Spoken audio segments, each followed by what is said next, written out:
हाय दोस्तों, सबसे पहले तो आपको स्वतंत्रता दिवस की ढेर सारी शुभकामनाएं और आशा करता हूं कि आप स्वस्थ होंगे, अच्छे होंगे, घर में होंगे। इस बार का स्वतंत्रता दिवस घर से मनाइए और खुशी खुशी मनाइए।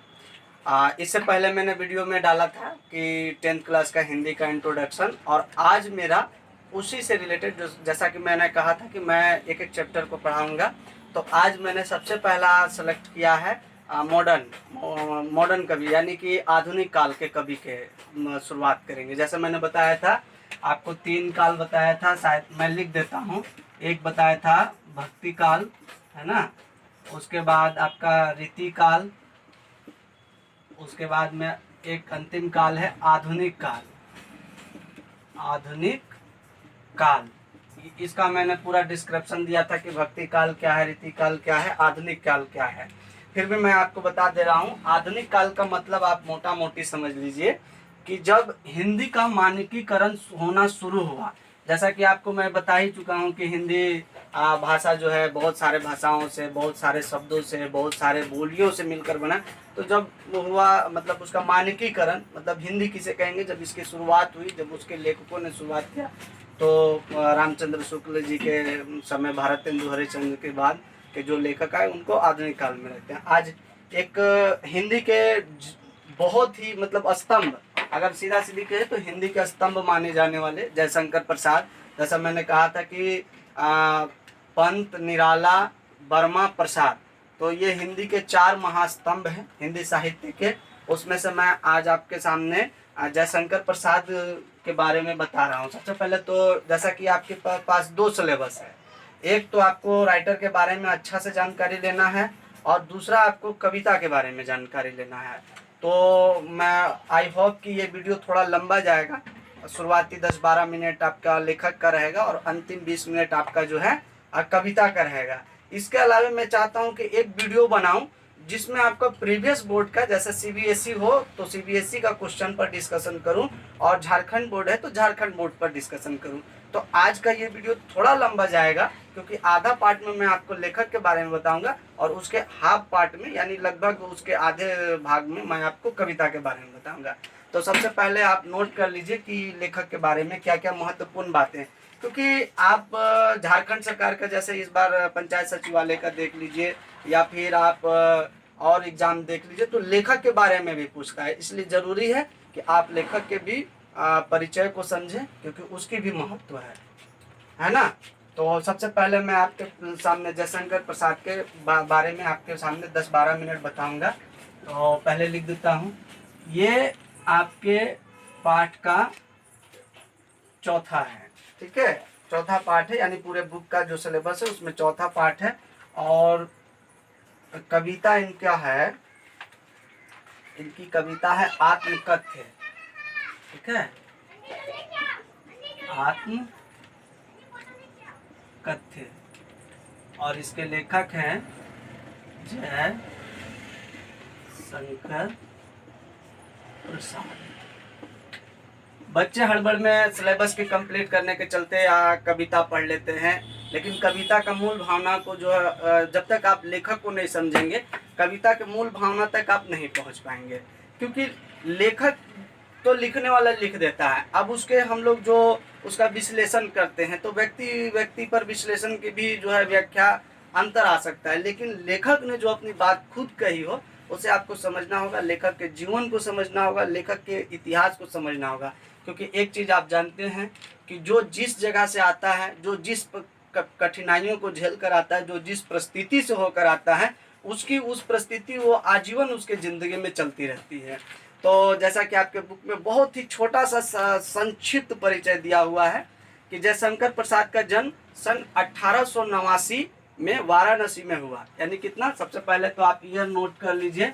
बात यहाँ किनकी हो रही है, जयशंकर प्रसाद की। अभी मैं कविता पे नहीं आऊँगा, मैंने पहले ही कहा है कि 10 मिनट में लेखक पे रहूँगा।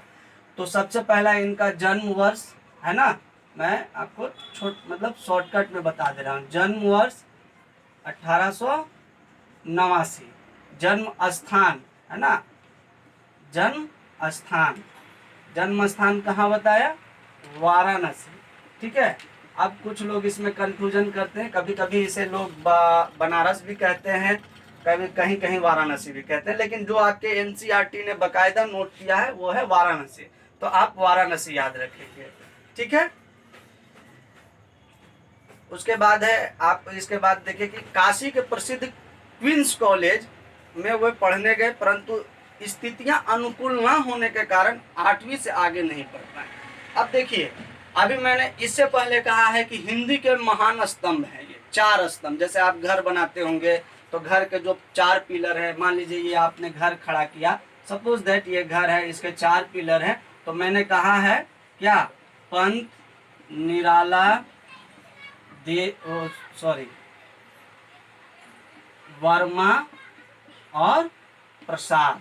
तो ये हिंदी है, ये हिंदी घर है और इसके 4 स्तंभ है, पंत, निराला, वर्मा, प्रसाद। और अभी आपने इनका एजुकेशन सुना, शिक्षा का कितना बताया गया है भाई, 8वीं कक्षा। कहाँ से ये पढ़ रहे थे, क्वींस कॉलेज से, है ना। क्वींस यानी जो रानी वाला होता है, प्रसिद्ध क्वींस कॉलेज में गए पढ़ने, लेकिन इनका किस्मत साथ नहीं दिया। अब इनका लिख लें शिक्षा, क्योंकि ये चीज़ें जानना हमें बहुत ज़रूरी है। अगर ये चीज़ नहीं जानेंगे तो हम इनके व्यक्तित्व तक नहीं पहुंच सकते, और बिना व्यक्तित्व को जाने हम बेसिकली आप कविता को नहीं समझ पाएंगे कि इनकी क्या आगे चल के रहा। तो क्वीन कॉलेज में गए और कहाँ तक पढ़े, 8वीं कक्षा तक। सोचिए, आज का कल्पना कीजिए कि लोग मैट्रिक पास कर जाते हैं, फिर भी उन्हें जो है एजुकेशन का असली ज्ञान नहीं पता होता। शायद मुझे भी अभी नहीं है। आजीवन आप पढ़ लीजिए, आपको शिक्षा का असली महत्व, आप शिक्षा के एक निश्चित मंजिल तक नहीं पहुंच सकते हैं। लेकिन सोचिए, इन्होंने 8वीं कक्षा तक मात्र पढ़ाई की और कहाँ पहुंच गए, हिंदी का स्तंभ बन गए, हिंदी साहित्य के स्तंभ तक आ गए। और क्यों ऐसा हुआ, तो परिस्थितियां इनके अनुकूल नहीं थी। अनुकूल का मतलब ये पढ़ने, मतलब जैसे ये पढ़ना चाहते हैं, इनके घर की स्थितियां ठीक नहीं थी। जैसे यहाँ पे कुछ विवरण नहीं दिया है कि कैसी स्थितियां इनकी अपने स्वास्थ्य की थी या घर की थी या फिर, लेकिन इसके अलावा जब आप जयशंकर प्रसाद जी का जीवनी पढ़िएगा तो उसमें आपको मिलेगा। जैसे आप अगर इनके कामायनी पुस्तक से पहले इनका जो लेखक परिचय रहता, उसमें कई जगह बताया जाता है कि इनकी आर्थिक स्थिति बहुत ही दयनीय थी और ये बहुत किसी तरह से पढ़ने आए थे शहर में, लेकिन ये शहर की जो है मतलब पढ़ाई का खर्च, शहर में रहने का खर्च, आज भी विद्यार्थियों को बहुत दिक्कत होता है। जो विद्यार्थी घर से बाहर जाते हैं पढ़ने, उन्हें इस बात का पूरी जानकारी होगी कि कितना कष्ट उठाकर पढ़ना पड़ता है। तो एक लाइन में कहें तो पढ़ाई तपस्या है, सबसे तो होती नहीं है ना। उसके बाद क्या बताए, बाद में घर में ही संस्कृत, हिंदी, फारसी का अध्ययन किया। अब पूछा जाएगा कि ये लेखक कितने भाषा का ज्ञान थे, तो यहाँ पे दिया हुआ है कौन कौन, संस्कृत, हिंदी और फारसी। भाषा पे पकड़, ठीक है, या भाषा से भाषा ज्ञान, इनका कितना भाषा ज्ञान था, तो सबसे पहले था संस्कृत, है ना, उसके बाद हिंदी और उसके बाद फारसी, उसके बाद फारसी, ठीक है। अब आप देख रहे हैं संस्कृत भी पढ़े, हिंदी भी पढ़े, फारसी भी पढ़े। अब ये तो समझ में आता है और ये दोनों एक है। अब बताता हूं कैसे एक है। आप मुंशी प्रेमचंद के बारे में जानते हैं, हिंदी के महान अगर कहा जाए तो साहित्यकार, नोवेलिस्ट। लेकिन उनकी पहली कई बार ये बड़े बड़े एग्जामों में पूछ लिया जाता है कि बताइए गोदान का जो मूल लेखन जो है किस भाषा में हुआ था, तो वो फारसी में हुआ था। क्योंकि इसलिए कि उस समय हमारे जो एजुकेशन पद्धति थी, जो प्रशासन का था, आज भी आप देखें कोर्ट कचहरी की भाषा जो है वो फारसी उर्दू से चलता है, क्योंकि प्रशासन मुगलों के समय से चला आ रहा था, तो भाषा भी वही चली आ रही थी, हिंदी तो थी नहीं। हिंदी तो आपका बाद में इंट्रोड्यूस हुआ कई सारे भाषा को मिलाकर। और संस्कृत में आप जानते हैं कि जैसे ही अंग्रेज का शासनकाल शुरू होता है, संस्कृत का जो है पतन वहां से चालू हो जाता है ना। और पतन बहुत पहले से भी है, लेकिन इस काल तक आते आते जब इंग्लिश इंट्रोड्यूस हुआ हिंदुस्तान में, भारत में, तो इसका पूरा पतन होना शुरू हो गया। तो आप देखेंगे कि वो हिंदी भी पढ़े, फारसी भी पढ़े, संस्कृत भी पढ़े। आज हम लोग मुश्किल से एक भाषा अपनी हिंदी और दूसरा इंग्लिश में जाते जाते जो है हम लोग का जो है हवा टाइट होने लगता है। छायावादी काव्य प्रवृत्ति के प्रमुख कवियों में से एक जयशंकर प्रसाद का जन्म सन 1937 में निधन हो गया। अब इनका निधन तिथि दिया हुआ है, ठीक है। यहाँ पे 1889 में इनका जन्म और निधन कितना में है, 1937 ईस्वी में। अब आप इस काल को पकड़िए, क्योंकि मैंने बार बार कहा है कि कालखंड भी अपने आप में महत्वपूर्ण है। आप देख रहे हैं कि उनका जन्म भी ब्रिटिश हुकूमत के टाइम में हुआ, मृत्यु भी ब्रिटिश हुकूमत के टाइम में हुआ, है ना। और क्या इनका एक प्रवृत्ति है, कैसे कवि है ये वाली बात बहुत महत्वपूर्ण है। ये एक छायावाद कवि है, ठीक है। ये चीज मैं थोड़ा सा छायावाद पे बता देना चाहता हूँ कि क्या है छायावाद। देखिए, छाया का मतलब क्या होता है कि अगर ये व्यक्ति ऐसे खड़ा है, सिंपल सा बता रहा हूँ, शायद आई होप कि सही हो। मैं भी उतना ये नहीं कि हिंदी का विद्वान या PhD किया हुआ हूँ, आई होप कि सही। अगर ये व्यक्ति खड़ा है तो इसके पीछे एक शेडो बनेगा जो इसी का होगा, लेकिन इस व्यक्ति की मुख यहाँ पे नहीं दिखेगी, केवल शेडो दिखेगा, है ना। तो छाया और वाद का मतलब होता है जो उस विचार को माने, जैसे गांधीवाद, समाजवाद, लेनिनवाद, मार्क्सवाद, ये सब बारे में आप समझते होंगे। तो छायावाद यानी ये छायावाद यानी अगर किसी को कोई बात कहना है तो उसके बाद सामने उसके मुंह पर उसकी बात नहीं कहेंगे, और ऐसा कहेंगे कि अगर वो समझ गया तो ठीक है और नहीं समझा तो भी ठीक है। यानी कहते हैं ना कि कभी कभी कुछ ऐसी बात कहना है कि सामने वाला अगर समझ गए तो भी ठीक है, नहीं समझे तो भी ठीक है। कभी कभी कुछ आदमी का नेचर होता है कि जो बोलेंगे मुंह पर बोलेंगे और तड़ाक से बोलेंगे, है ना, तू तड़ाक की भाषा इस्तेमाल करेंगे। ऐसा बिल्कुल नहीं है। कौन से कवि है, छायावाद, यानी अपनी बात अगर किसी व्यक्ति को कोई बात कहनी है तो उसका बात चांद से जोड़ देंगे, तारा से जोड़ देंगे, आसमान से जोड़ देंगे, झील से जोड़ देंगे, झरना से जोड़ देंगे। यदि किसी स्त्री का वर्णन करना है तो प्राकृतिक सौंदर्य से वर्णन करेंगे। यानी किसी दूसरे का सहारा लेकर, है ना, किसी दूसरे के सहारा लेकर किसी एक को व्याख्यान करना। और ये हिंदी का सबसे बढ़िया मतलब शैली माना जाता है, क्योंकि छायावाद की शैली जो है सबको आती नहीं है, और सबकी भाषा, क्योंकि इसमें भाषा ज्ञान की बहुत ज़रूरत होती है ना। आई होप कि छायावाद पे मैं जो समझाया समझ में आया होगा कि छायावाद का क्या मतलब है। यानी किसी के सहारे लेकर, है ना, किसी को संबोधन करना। बात किसी और की है, उदाहरण किसी और की है। तो आपको बता इनकी प्रवृत्ति थी छायावाद। अगर कोई पूछे कि जयशंकर प्रसाद कैसे कवि थे तो छायावादी कवि थे, है ना। उनकी प्रमुख काव्य कृतियां हैं चित्रधार, कनन कुसुम, झरना, आंसू, लहर और कामायनी।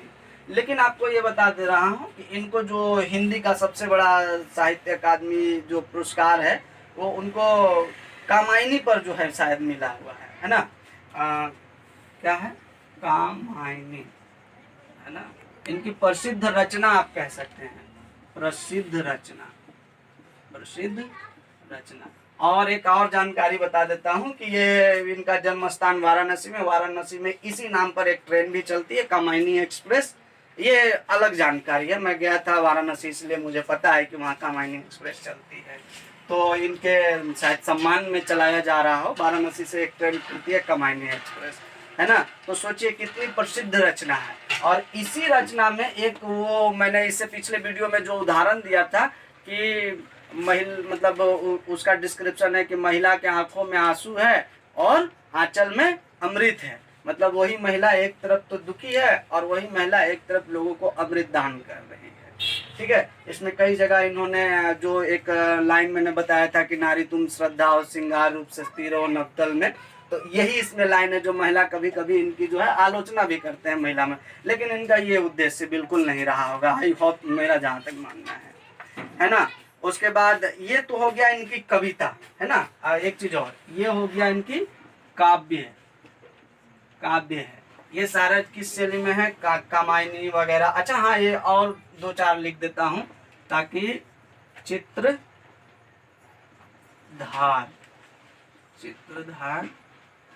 और झरना, ठीक है, लिस्ट बहुत लंबी है, लेकिन आप 2-3 याद रखिए। जैसे कामायनी तो आप बिल्कुल याद रखिए, और चित्रधरा बिल्कुल याद रखिए। क्योंकि एसएससी में हो गया, फिर आप चाहे झारखंड बोर्ड के कोई एग्जाम दे लीजिए, मतलब सॉरी जेएसएससी का एग्जाम दे दीजिए, या एसएससी का दे दीजिए, या बीपीएससी का भी, मतलब कामायनी जैसे अगर आपको पूछना हो, तो मैं पिछला साल एक एग्जाम देने गया था वाराणसी, जो बताया उसमें ये पूछा हुआ था कि बताइए कामायनी निम्नलिखित में से किस लेखक की रचना है, या किस लेखक की काव्य कृति है। तो ये आपको याद रखना चाहिए कामायनी, और बहुत ही फेमस है, ठीक है। उसके बाद है वे कवि के साथ साथ सफल गद्यकार भी थे। अच्छा, उस दिन मैं बताया था कि हिंदी साहित्य में 2 भाग बांटते हैं, एक को गद्य एक को पद बोलते हैं। तो ये केवल कवि के रचनाकार नहीं थे, ये केवल कविता के नहीं, ये साथ साथ गद्य के भी थे। और इन्होंने जितना सारा लिखा है, इनका खास करके जो सबसे फेमस नाटक है वो है धुर स्वामिनी, ठीक है। अब देखिए इनका गद्य लेखन में आप देख सकते हैं, नाटक ऐसे कर लीजिए स्पेसिफिक पॉइंट, इनके द्वारा लिखा हुआ नाटक, ठीक है। सबसे पहले आप देखेंगे कि आजाद शत्रु, ठीक है, आजाद शत्रु है ना। उसके बाद चंद्रगुप्त, स्कंदगुप्त, उसके बाद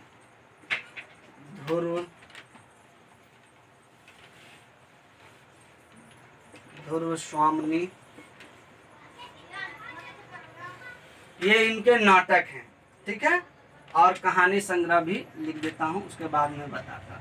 कहानी संग्रह है ना, कहानी संग्रह में कंकाल, तितली, ठीक है, और आकाशदीप,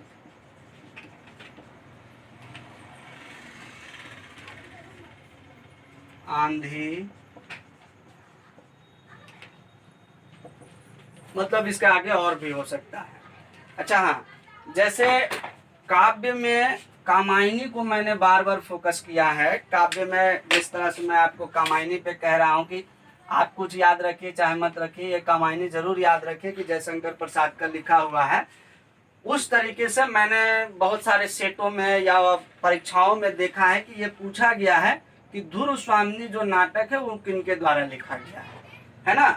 शायद अगर मैं सही हूँ तो झारखंड दरोगा में जो था एक क्वेश्चन ये पूछा हुआ था, और मैंने एक एग्जाम दिया था स्टेनोग्राफर, उसमें भी ये पूछा गया था कि ध्रुव स्वामिनी निम्नलिखित नाटक जो है वो कौन से मतलब लेखक के लिखे गए हैं। आपको जो है मैच करना था इनमें से कौन से लेखक सही है, जैसे 4 जयशंकर प्रसाद, ध्रुव स्वामिनी, ये वगैरह वगैरह दिया हुआ था। तो आप इसे एकदम, अच्छा एक चीज और गौर कीजिए, ये आपके सिलेबस की चीज नहीं लेकिन आपको जानना चाहिए।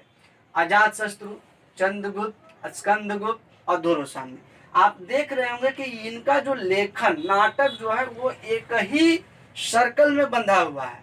अजात शत्रु, चंद्रगुप्त, स्कंदगुप्त, ध्रुव स्वामिनी सब एक ही मतलब काल के और एक ही साम्राज्य के, एक ही वंश के हैं।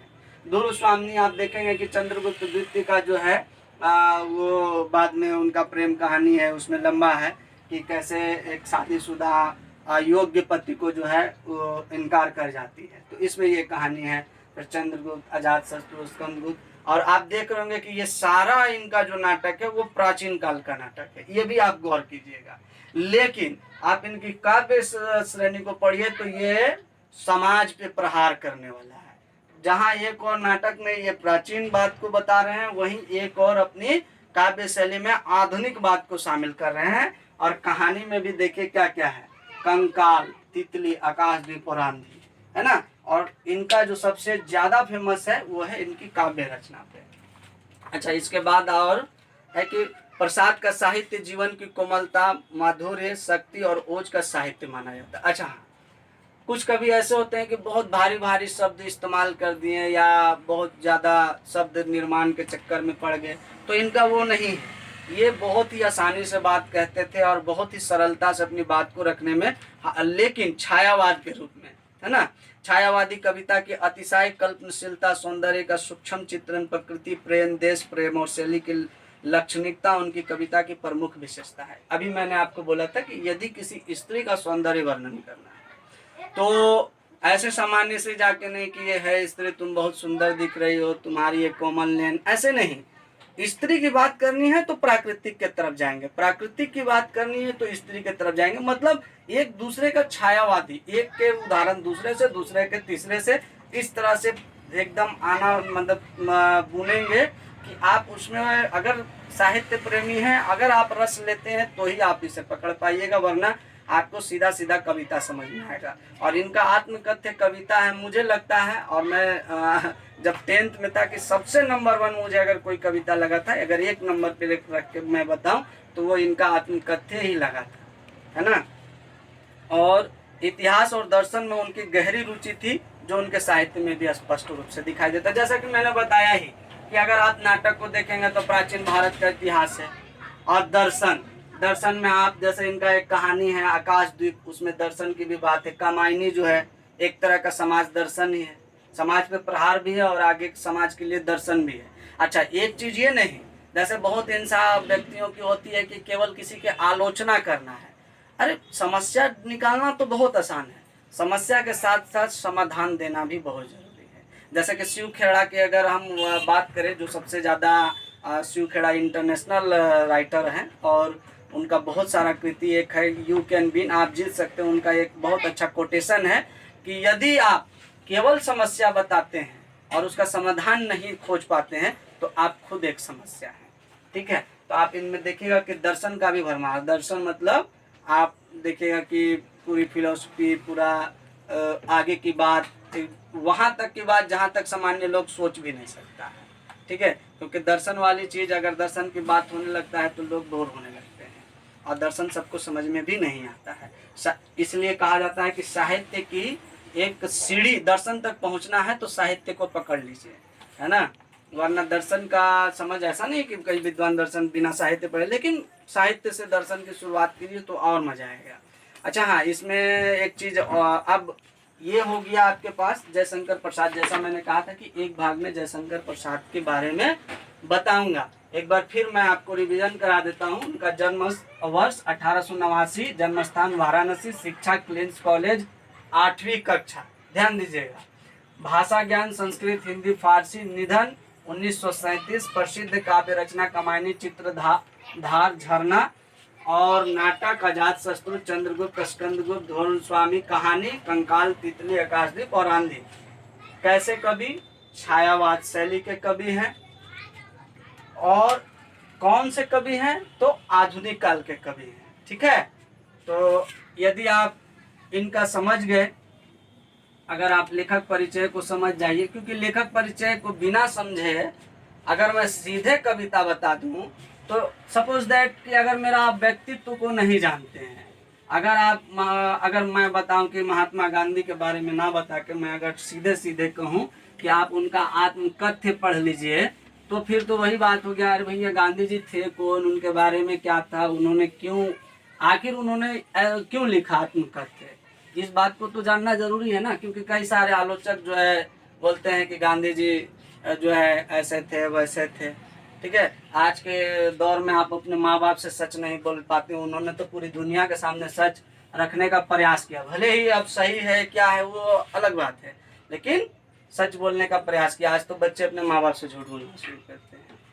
अब आपको मैं ले चलता हूँ कविता की तरफ। ठीक है, कविता का क्या नाम है, यानी इनका आत्मकथ्य।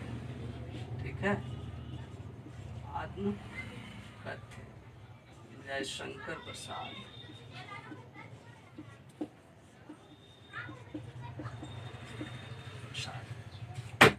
और इनका कविता का नाम भी सुनिए, आत्मकथ्य। क्या है? आत्मकथ्य। और थोड़ा सा कविता का परिचय जान लीजिए कि प्रेमचंद के संपादन हंस में हंस का एक आत्मकथ्य विशेषांक निकालना तय हुआ था। ठीक है, यानी प्रेमचंद के संपादन, यानी प्रेमचंद जो अभी मैंने बताया था कि गोदान के लेखक, वो भी हिंदी के बहुत बड़े साहित्यकार हैं, है ना। मैंने उनका अगर चैप्टर आएगा तो मैं उनके बारे में भी पढ़ाऊंगा, और नहीं तो फिर एक वीडियो आपको प्रेमचंद पे जरूर डालूंगा। ठीक है, तो प्रेमचंद के कौन से संपादन में, हंस के संपादन में एक आत्मकथा, ठीक है, विशेषांक निकालना तय हुआ। आत्मकथा नहीं, हाँ आत्मकथा इसमें लिखा हुआ है, विशेषांक निकालना तय हुआ। प्रसाद जी के मित्रों ने आग्रह किया कि वे भी आत्मकथा लिखे। अब देखिएगा किनका, मुंशी प्रेमचंद, पहले तो हंस पत्रिका, ठीक है, कौन सी पत्रिका, हंस पत्रिका, किनके संपादन में, मुंशी प्रेमचंद, ठीक है, प्रेमचंद के संपादन में क्या निकलने लगा। जैसे आप सुनते होंगे ना कि अभी पेपर में कुछ दिन पहले, मैंने 1 वर्ष पहले आप लोग पढ़े थे, सचिन तेंदुलकर की जो बुक आने वाली थी उसका एक सीरीज भी चला था पेपर में। ठीक उसी तरह से एक डिसाइड हुआ कि एक सीरीज चलेगी जिसमें आत्मकथा का सीरीज चलेगा, ठीक है, आत्मकथा का क्या चलेगा, सीरीज चलेगा। जो जो महान व्यक्ति हैं जिन्होंने सब देश के लिए, समाज के लिए कुछ किया हो, ठीक है, वो जो है आत्मकथा लिखेंगे। तो अब किनके मित्रों ने, जयशंकर प्रसाद के मित्रों ने कहा कि भाई आप भी एक आत्मकथा लिखिए, आप इतने महान शैली के लेखक हैं, आप इतने महान व्यक्तित्व के धारक हैं, आप इतने गुणी हैं, आप हिंदी के जो है सितारा हैं, आप भी कुछ लिखिए। तो उसके बाद है यहाँ पे वो बोले कि नहीं, मैं अभी आत्मकथ्य वगैरह जो है मैं बिल्कुल नहीं लिखूंगा। अब देखिएगा, आत्मकथा नहीं लिखा, लेकिन इसी का जो है दोस्तों का आग्रह पर आत्मकथा नहीं लिखा है। इससे पहले वाले पार्ट में आपने देखा लेखक परिचय, और इस पार्ट में आप देखेंगे कविता पर। क्योंकि क्या था, मेरे यहाँ लाइट की प्रॉब्लम है तो लाइट चली गई थी अचानक, ठीक है। तो मैंने बताया था कि आप देखेंगे इससे जस्ट पीछे मैं जहाँ से था वहीं से रिकॉर्ड करता हूँ कि इनके मित्रों ने, किनके मित्रों ने, जयशंकर प्रसाद के मित्रों ने कहा कि भाई आप आत्मकथा लिखो हंस पत्रिका में, जो मुंशी प्रेमचंद निकाल रहे हैं। इन्होंने कहा कि नहीं मैं आत्मकथा नहीं लिखूंगा, लेकिन इनके प्रति उत्तर में जो है अपनी एक कविता लिखी जिसे कहा गया आत्मकथ्य। तो उसी का कविता का बात अब आप देखेंगे कि इसमें आज चालू होगा। तो मैं चाह भी रहा था कि वीडियो ज़्यादा लंबा ना हो, तो वीडियो को मैंने 2 सेक्शन में बांटने के लिए कहा था, और आप मेरे प्ले लिस्ट में जाकर देख सकते हैं। पहले में आपको इंट्रोडक्शन मिलेगा और दूसरे में इस चैप्टर का मतलब कविता मिलेगा। तो मैं उम्मीद करूंगा कि आप दोनों वीडियो देखिएगा, क्योंकि जब तक दोनों नहीं देखिएगा आपको नहीं समझ में आएगा, है ना। और अब हम चालू करते हैं हाँ आत्मकथ्य के बारे में। ये सब मैं मिटा देता हूँ क्योंकि बीच बीच में जो शब्द आएंगे, क्योंकि मैंने अभी ही कहा है कि छायावाद कवि है और छायावाद को समझने के लिए शब्दों को समझना बहुत जरूरी है। अच्छा हाँ, अब चालू करने से पहले मैं बता देता हूँ कि ये कविता जो है ना, ये कविता काफी लंबी है, तो मैं आपको एक एक लाइन 2-2 लाइन पहले कविता पढ़ाऊंगा और डिस्क्रिप्शन दूंगा, तो आप आई होप कि आप इंजॉय करोगे। मधु गुनगुनाकर कह जाता है कौन कहानी यह अपनी, मुरझा कर गिर रही पत्तियां देखो कितनी आज घनी। ठीक है, क्या है लाइन फिर से सुनिएगा कि मधु गुनगुनाकर कह जाता है कौन कहानी यह अपनी, मुरझा कर गिर रही पत्तियां देखो कितनी आज घनी, है ना। अब ये क्या है भैया, एक पेड़ का कल्पना किया गया है। सपोज करे ये पेड़ है, इसका जो है मधु क्या बोल रहा है कि मधु गुनगुनाकर कह जाता है कौन कहानी यह अपनी।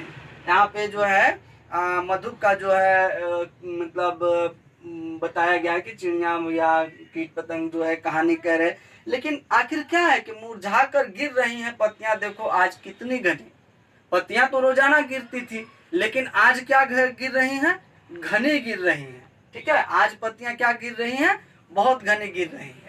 तो अब देखिएगा, यहाँ से पहले आपने कहा, आपको मैंने बताया था कि जयशंकर प्रसाद के मित्रों ने कहा कि भैया आप भी आत्मकथा लिखो, लेकिन नहीं, उन्होंने कहा कि मैं आत्मकथा नहीं लिखूंगा, उन्होंने साफ इनकार कर दिया। और इसी का ये है, समझिएगा, छायावाद में यहाँ पेड़ उड़ का कोई बात नहीं है, यहाँ पत्ती उत्ती का कोई बात नहीं है, पत्ती तो सिर्फ लाइन में है। बोला जा रहा है कि भाई आज क्या है, लोग शोर मचा रहे हैं, लोग सारे का आत्मकथा जानने के लिए आ रहे हैं, और पत्ती यहाँ पे जो है लोगों को दर्शाने की कोशिश की जा रही है कि बहुत सारे लोग अपनी आत्मकथा को भेज रहे हैं। क्या है कि मुरझाकर गिर रही पत्तियां देखो आज कितनी। इस अब आगे का ये 2 लाइन हुआ, अब आगे का सुनिएगा। इस गंभीर अनंत नीलिमा में असंख्य जीवन इतिहास, यह लोग करते ही रहते हैं अपना व्यंग मलिन उपहास। फिर से सुनिएगा। इस गंभीर अनंत नीलिमा में असंख्य जीवन इतिहास, असंख्य जीवन इतिहास। जाहिर सी बात है, इस पृथ्वी पर खुद हमारी जनसंख्या आज 140 करोड़ है। अगर उस समय कितनों भी कम रही होगी तो 30-40 करोड़ तो रहा ही होगा। तो उनका कहना है कि पूरे संसार में इतना असंख्य इतिहास है और कितना गंभीर है दुनिया। कहीं गरीबी है, कहीं भूखमरी है। अब आप इनके जन्म काल को एक बार फिर से याद कीजिए कि हमारा शासन ब्रिटिशों का था। आज यहाँ पे दरिद्रता भरा हुआ है, लोग भोजन पानी कपड़े के लिए तरस रहे हैं। और ये सब कहाँ, इस गंभीर अनंत नीलिमा में, गंभीर का मतलब है कि दुनिया खुश नहीं है। दुनिया जो है खुश नहीं है, क्योंकि आप इनका जीवनी देखिए। उस समय आप इनका कार्यकाल ये 1889 से 1937 में इन्होंने एक वर्ल्ड वार भी देखा होगा। हालांकि भारत में उसका इम्पैक्ट कम था, लेकिन इन्होंने क्या संबोधन किया, गंभीर अनंत नीलिमा में। खुश नीलिमा नहीं है ये पूरा विश्व, यानी उनके समय का जो विश्व था कोई अच्छा विश्व नहीं है। कहीं कुछ है, कहीं कुछ है, कहीं कुछ है, कहीं दुख है तो कहीं विलाप है। ठीक है, और इसमें तो बहुत सारा इतिहास है। अब मतलब जयशंकर प्रसाद का कहना है कि इसमें बहुत सारा इतिहास है, प्रत्येक व्यक्ति का इतिहास है। अब मैं अपना इतिहास क्यों करूंगा, आगे सुनिएगा। यह लोग करते ही रहते हैं अपना व्यंग मलिन उपहास। व्यंग मने किसी पे आम भाषा में कहे तो टोन कसना, किसी को उपहास, उपहास मने किसी का मजाक उड़ाना। व्यंग मलिन, मलिन मने गंदा, व्यंग मलिन, समझिएगा। केवल व्यंग नहीं, केवल व्यंग नहीं, व्यंग तो अच्छी चीज है। कभी कभी किसी मायने में व्यंग अच्छी चीज है, लेकिन व्यंग क्या है, मलिन है, गंदा है। ठीक है, और उसके साथ क्या एक लाइन जोड़े हैं, ये उपहास है ना, व्यंग मलिन उपहास। किनका बारे में कह रहे हैं कि अगर इनके कविता का भावना के पीछे जाए तो अगर आप इतिहास लिख भी देते, जैसे कई बार आपके जीवन में होता होगा कि आप किसी परेशानी में फंसे हुए हैं, आपके मित्र ने कहा अरे बताओ मैं क्या हेल्प कर सकता हूँ, और आप उसे अपना मित्र मान के अगर कह दिए तो पता चला कि वो आपका बात किसी और को, फिर किसी और के बाद किसी और को, किसी और के बाद किसी और, यानी आपकी मदद भी नहीं की और आपका क्या कर दिया, दुष्प्रचार भी कर दिया। अरे उसका तो ऐसा सोच है, अरे उसका तो ऐसा कार्य पद्धति, अरे वो तो ऐसा दिमाग लेके चलता है। तो ये चीजें आदमी को बचना है। यही चीज लेखक कह रहे हैं, यही चीज जयशंकर प्रसाद कह रहे हैं कि यदि कह भी देंगे हम इतिहास तो लोग क्या करेंगे, व्यंग मलिन उपहास करेंगे। गंदा मलिन व्यंग करना तो अच्छी चीज है। मैं तो मानता हूं कि अगर व्यंग आप करते हैं, जैसे राजनीतिक में व्यंग करिए, सामाजिक कुरीतियों पर व्यंग कीजिए, अच्छी चीज है, लेकिन मलिन व्यंग मत कीजिए। जैसे कहते हैं ना कि यदि आपको कोई विचार रखना है तो आप जरूर कीजिए, काउंटर विचार रखिए, किसी पर प्रतिक्रिया दीजिए, लेकिन प्रतिक्रिया सकारात्मक दीजिए, है ना। आगे सुनिए। तब भी कहते हैं, तब भी कहते हो कह डालू दुर्बलता अपनी बीती, तब भी कहते हो कह डालू दुर्बलता अपनी बीती, तुम सुनकर खुश पाओगे देखोगे यह गागर रीति। जब मैं इतना सब कुछ जान रहा हूँ कि दुनिया दूसरे की मजबूरियों का फायदा उठाता है, दुनिया दूसरे के बातों को सुनकर मजे लेता है। आप अपने ज़िंदगी में देखेंगे, आप अपने क्लास में देखेंगे, कभी आप किसी विषय पर फंस जाते हैं, किसी से पूछने जाते हैं, तो यदि वो बता भी जाता है तो दूसरे मित्र को अरे नहीं जानते, उसको तो ये चीज़ नहीं आता है, अरे ये नहीं जानते, अरे वो तो ऐसा है, अरे वो ऐसा है। तो मैं इतना सब कुछ जानता हूँ, लेखक कह रहे हैं, जयशंकर प्रसाद कह रहे हैं कि मैं इतना सब कुछ जानता हूँ और फिर भी तुम कह रहे हो कि मैं अपने बारे में बताऊं। क्या मैं नहीं जानता हूँ कि मैं जो आज कहूँगा उसका तुम मलिन इतिहास करो उड़ाओगे। इसीलिए इससे पहले कहा था ना मैंने कि गांधी जी को लोग भले ही कुछ कहें, लेकिन गांधी जी ने कम से कम साहस तो किया अपना सच बोलने का। ठीक है, और क्या कह रहे हैं कि तुम सुनकर खुश पाओगे देखोगे यह गागर रीति, है ना, देखोगे यह गागर रीति। तुम क्या करोगे, मैं अपने बारे में जब बताऊंगा कि मैं क्या सोचता हूँ, क्या पसंद करता हूँ, क्या क्या पहनता हूँ, क्या खाता हूँ, किससे प्रेम करता हूँ, किससे लगाव करता हूँ, किसको पसंद करता हूँ, किसको नापसंद करता हूँ। और ये तुम देखकर क्या कहोगे, खुश पाओगे, क्योंकि जाहिर सी बात है कि सब तो मेरा मित्र होंगे नहीं, कुछ तो मेरे जो है कि शुभ चिंतक होंगे, कुछ ऐसे भी होंगे जिन्हें मेरी बातें पसंद ना आती हो। तो लेखक ने साफ मना कर दिया कि नहीं, और उसी की प्रतिक्रिया है ये आत्मकथा। आत्मकथा तो नहीं लिखा, लेकिन मना किया दोस्तों को, तो उस पर मना क्यों किया ये चीजें ये बता रहे हैं, ध्यान दीजिएगा कविता का इस चीज पे, ठीक है। किंतु कहीं ऐसा ना हो कि किंतु कहीं ऐसा ना हो कि तुम ही खाली करने वाले, अपने को समझो मेरा रस ले अपनी भरने वाले, ठीक है। कहीं ऐसा तो नहीं है कि तुम मेरा इतिहास जान लोगे और तुम सोचोगे कि तुम मुझे खाली करने वाले, अपने को समझो मेरा रस ले अपनी भरने वाले। कहीं ऐसा तो नहीं कि मेरा इतिहास जानकर तुम फिर अपनी बातें इसमें डालोगे कि नहीं इनको ऐसा होना चाहिए था, इनको ऐसा नहीं सोचना। चूंकि देखिए दोस्तों, मैं फिर गांधी जी की बात कहूँ, आपने गांधी जी का सत्य का प्रयोग पढ़ा तब तो जाने ना कि उन्होंने अपनी बचपने में क्या सोचते थे, जवानी में क्या सोचते थे। अगर वो नहीं बताते तो आप जान पाते। आलोचकों को वो बात तब पता चली ना कि जो गांधी जी ने स्वयं बताया। तो ठीक वही ये कह रहे हैं कि किंतु कहीं ऐसा ना हो कि तुम ही खाली करने वाले, यानी तुम ही मुझे जानोगे, मैं तुम्हारे सामने अपनी बात रखूंगा तो तुम मुझे खाली करोगे। अपने को समझो मेरा रस ले अपनी भरने वाले। कहीं ऐसा तो नहीं कि तुम फिर खुद ही उपहास करने लगो, है ना। यह विडम्बना, देखिए अब इसके बाद है कि यह विडम्बना, यहाँ पे रुकना, यह विडम्बना अरे सरलते तेरी हंसी उड़ाऊं मैं, भूले अपनी या परवंचा औरों की दिखलाऊं मैं, ठीक है। कह रहे हैं यह विडम्बना अरे सरलते तेरी हंसी उड़ाऊं मैं, यानी कह रहे हैं कि क्या मैं उनकी हंसी उड़ा दूं जिन्होंने मेरे साथ दुख किया, या जिन्होंने मुझे दुखी करने का कारण, जो लोग मुझे दुखी करने का कारण बने। भूले अपनी परवंचना औरों की दिखलाऊं मैं। ऐसा तो हो सकता है ना कि मेरे जिंदगी में जो भी दुख आया, जो भी समस्या आया, लोग कहते हैं ना कि आप अगर समस्या से घिरे रहते हैं, यदि आप दुखी हैं तो कहीं ना कहीं आप भी जिम्मेदार हैं।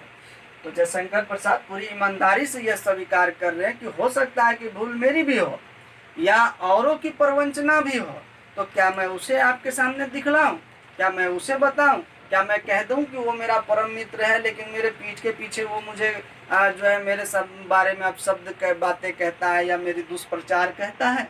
क्या मैं उससे दोस्ती तोड़ लूं? क्या मैं नहीं जानता हूं कि वो मेरे बारे में ऐसा कहता है ना। मैं क्यों किसी का प्रमाण लूं, मैं जानता हूं कि ये दुनिया कैसी है। आज तो लोग प्रधानमंत्री तक, राष्ट्रपति तक को नहीं छोड़ते हैं, ठीक है। फिर क्या है, उज्जवल गाथा कैसे गाऊं मधुर चांदनी रातों की। अब देखिए यहाँ तक तो हो गया, मतलब अपने मित्रों को संबोधन किए, अपने मित्रों को सलाह दिए, काउंटर अटैक किए कि नहीं मैं क्यों नहीं लिख रहा हूँ, ये बातों को आप समझ लो, ठीक है। आत्मकथा नहीं लिखा मैंने, आत्मकथ्य लिखा है, इस बात को समझो कि मैं क्यों नहीं लिखा। लेकिन अब इसके बाद समझिएगा कि लिखना क्यों नहीं चाहते हैं, नहीं लिखने के पीछे मूल उद्देश्य क्या है। उज्जवल गाथा कैसे गाऊं मधुर चांदनी रातों की, अरे खिलखिलाकर हंसते होने वाली उन बातों की, अरे खिलखिलाकर हंसते होने वाली उन बातों की, उज्जवल गाथा कैसे गाऊं मधुर चांदनी रातों की। यानी कह रहे हैं कि मैं उस गाथा को या उस उज्जवल को कैसे बताऊं, क्या बोलूं, है ना। और क्या है, अरे खिलखिलाकर हंसते होने वाली उन बातों की, है ना। कि मैं अगर कह दूं कि वो बात क्या थी, वो परेशानियां क्या थी। अच्छा ये सुनिएगा, ये रात, मधुर रात जो है ना, ये मधुर रात कोई ऐसा नहीं है कि प्रेम की रात है या किसी के सामने कुछ ये हो रहा है रोमांटिक मूड, ये सब कुछ नहीं है। मधुर रात है ना।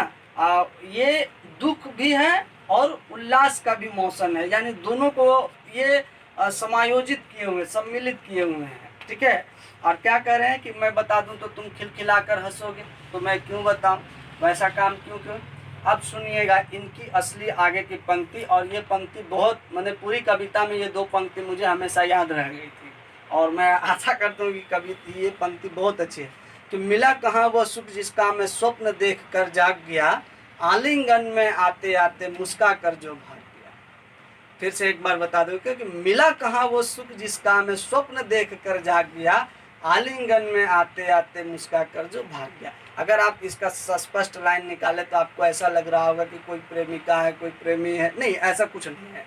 यहाँ कहने का मतलब है कि मैंने अपने जीवन में जो जो चीज़ अच्छा चाहता, जैसे आप कुछ चाहते हैं कि मैं ये बन जाऊँ, बड़ा होके इंजीनियर बनूँ, डॉक्टर बनूँ, आईएएस बनूँ, आईपीएस बनूँ, कुछ अच्छा बनूँ, उससे फिर शादी करूँ, उससे प्रेम करूँ, तो ये एक साथ ये कह रहे हैं। ये नहीं कि केवल प्रेमिका की बात कह रहे हैं, आप समझिएगा। यहाँ पे ये अपनी सपनों को ही अपनी प्रेमिका बता रहे हैं कि मिला कहाँ वो सुख जिसका मैं स्वप्न देख कर जाग गया, आलिंगन में आते आते मुस्का कर जो भाग गया। कभी कभी होता है ना कि हम सपने देख रहे हो, कोई आया डांट दिया, मम्मी आई तो जगा दी, तो मुस्का कर जो भाग गया। क्योंकि आप इनका शिक्षा देखिए कहाँ तक है, 8वीं तक है। कहाँ गए थे पढ़ने? प्रसिद्ध क्वींस कॉलेज, लेकिन परिस्थितियाँ अनुकूल नहीं थी, बेचारे पीछे रह गए।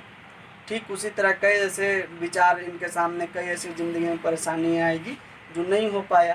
तो ये इन्होंने अपने सपना को किससे चित्रित किया है? एक औरत से, एक प्रेम से। उनको अपना प्रेमिका या प्रेमी, मतलब जो भी कह लीजिए, वो दर्शाए हैं।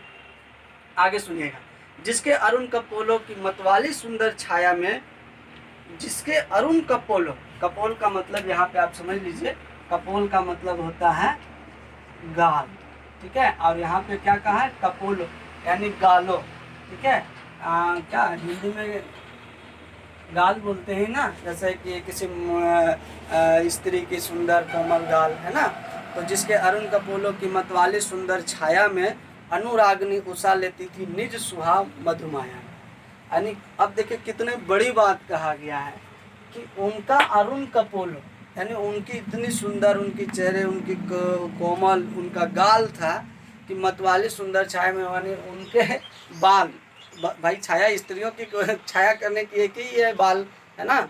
और अनुरागनी उषा लेती, अनुरागनी उषा लेती, उषा माने भोर किरण जो होता है, उषा प्रभात को ही बोलते हैं, है ना। सुबह का जो है उषा लेती थी निस्सुहाज मधुमाया में, यानी उससे लेती थी। भाई सोच लीजिए कि इतनी सुंदर उनका सपना कह लीजिए या प्रेम कह लीजिए या प्रेमिका कह लीजिए, उसकी स्मृति पाथे बनी, उसकी स्मृति पाथे बनी है थके पथिक की पंथा की। अब समझिएगा यहाँ पे थोड़ा सा एक लाइन है कि थके पथिक, पथिक का मतलब है यहाँ पे मुसाफिर या यात्री। क्या है? पथिक, है ना, पथ पे चलने वाला। पथ माने आप जानते हैं रास्ता, क्या है? रास्ता। और इसका मतलब है यात्री। जब हम लोग किसी रास्ते पे निकलते हैं, यानी देखिए जिंदगी भी एक मंजिल है, सीधा सीधा इनका कहना है। अगर इनकी कविता की लाइन को स्पष्टता से समझे तो सीधा सीधा जिंदगी एक यात्रा है, और हम लोग निकलते हैं, बचपन होते हैं, जवान होते हैं, वृद्धावस्था में आते हैं, फिर जो है बाकी दुनिया की बातें है, पथ रास्ता में निकलते। तो ये पथिक है, ठीक है। और कैसे पथिक है? ये थक चुके पथिक है, यानी इन्होंने अपने जिंदगी में जो भी प्रयास करने हैं उन्होंने किए हैं और कर भी रहे हैं। थके पथिक की पंथा, पंथा माने रास्ता या दुख की, है ना। थके पथिक की पंथा की, शिवन को उधेड़ कर देखोगे क्यों मेरी कंथा की। अब यहाँ से क्वेश्चन पूछ रहे हैं। अब देखिए यहाँ पे 3 चीजें हैं एक ही कविता में। एक तो जैसे मित्रों ने कहा था कि आप भैया आत्मकथा लिखिए, उसका प्रत्युत्तर था। दूसरा है कि नहीं लिखने के पीछे कारण बताएं, और तीसरा है कि उन्हीं मित्रों से ये क्या पूछ रहे हैं?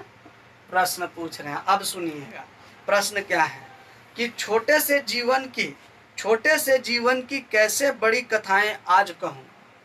अब यहाँ तो थोड़ा सा विरोधाभास लग रहा है कि जब जीवन छोटा है तो बड़ा कैसे? जी, बहुत छोटा जीवन होता है, जीवन एकदम छोटा है, लेकिन उसकी यात्राएं इतनी कठिन है कि सारे लोग जो हैं उसको पार नहीं पाते हैं, सारे लोग जो हैं उसे झेल नहीं पाते, उसे सहन नहीं कर पाते हैं, ठीक है।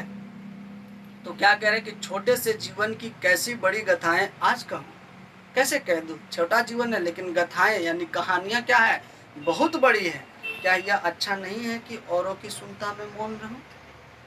जिंदगी में सबसे खुश रहने का मैं भी मानता हूँ, मैं भी अपने जिंदगी में सबसे खुश रहने का एक ही उपाय मानता हूँ कि आप चुप रहिए, क्योंकि आपकी खामोशी ही शोर मचा देगी। ठीक है, कि बहुत बड़े व्यक्ति का भी कहना है कि आपकी खामोशी शोर मचानी चाहिए, आपकी आवाज़ में भी।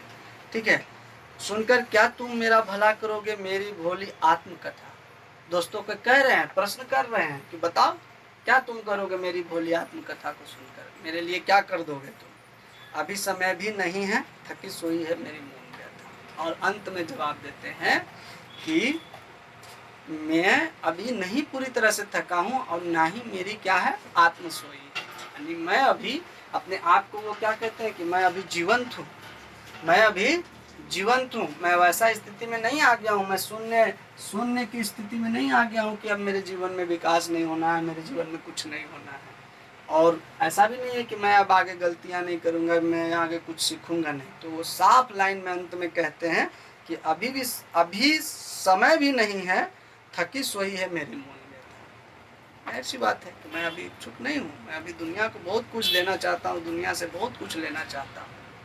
ठीक है, तो ये सब पूरी बात में आप देख रहे हैं कि अगर सीधा सीधा कहा जाए तो दुनिया कल भी वैसी थी, दुनिया उससे पहले भी थी, दुनिया आज भी है, दुनिया आगे भी रहेगी।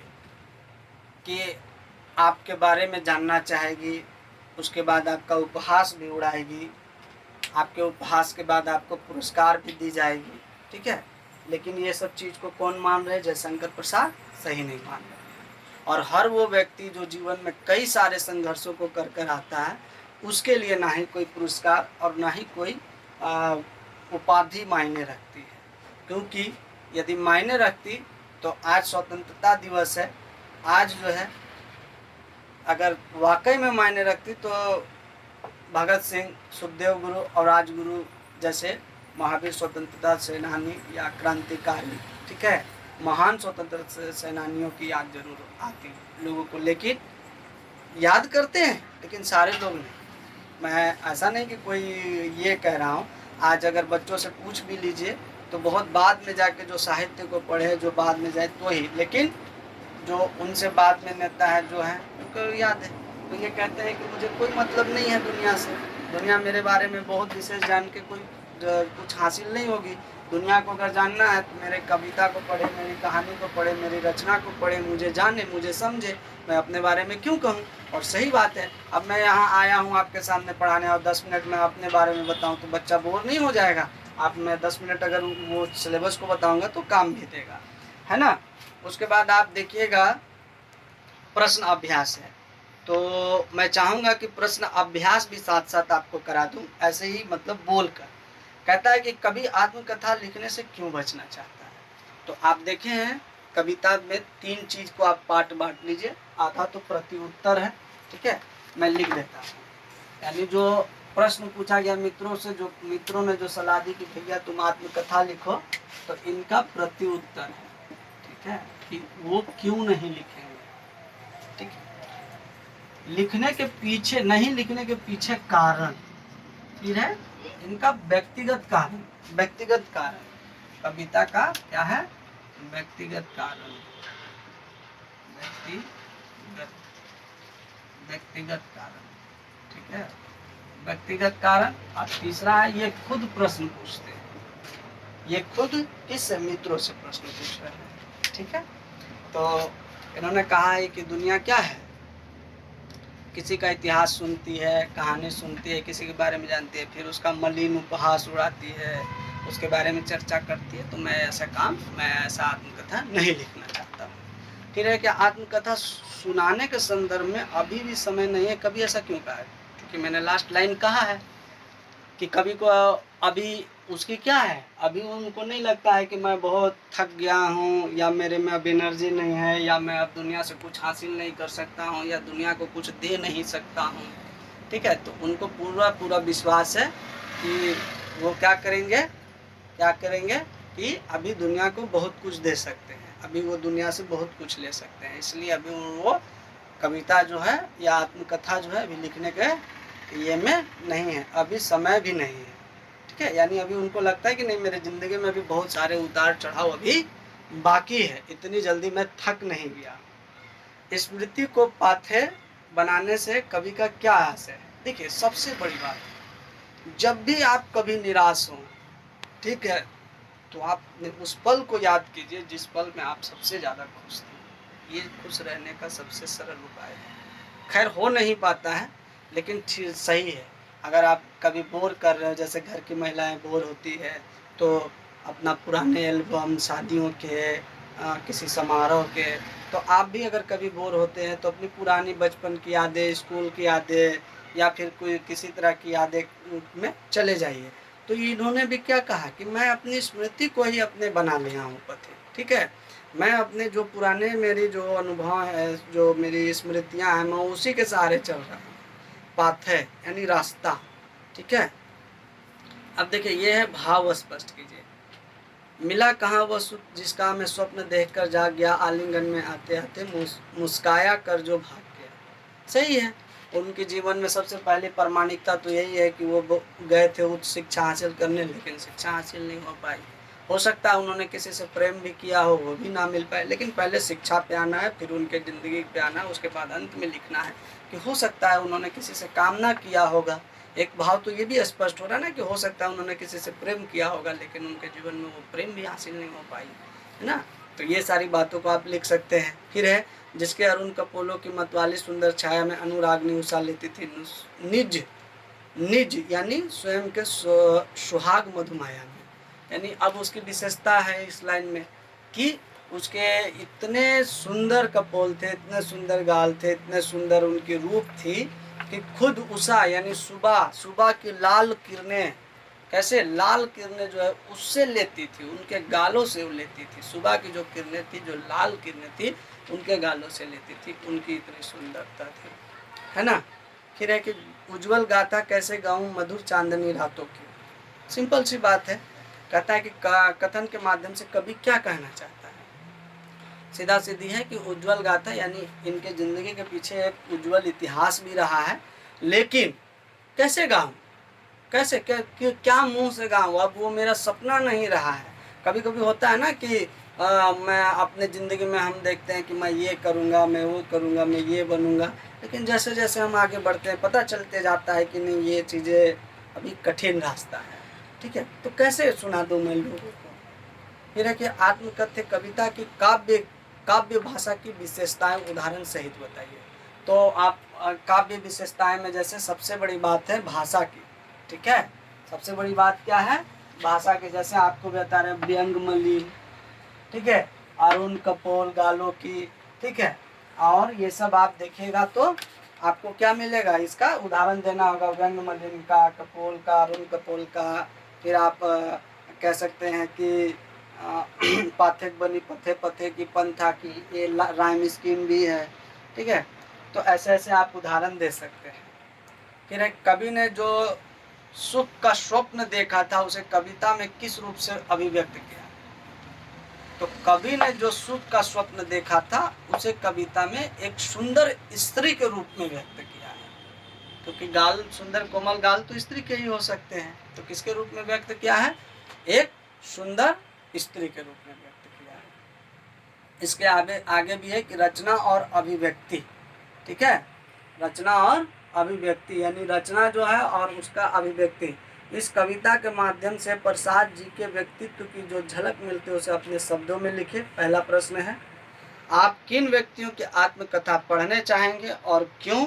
ये दूसरा प्रश्न है, कोई भी अपनी आत्मकथा लिख सकता है, उसके लिए विशिष्ट या बड़ा होना जरूरी नहीं है। हरियाणा राज्य के गुड़गांव में घरेलू सहायिका के रूप में काम करने वाली बेबी हालदार की आत्मकथा आलो आधारी बहुतों के द्वारा सराही गई। आत्मकथा शैली के बारे में आत्मकथा शैली में अपने बारे में कुछ लिखे।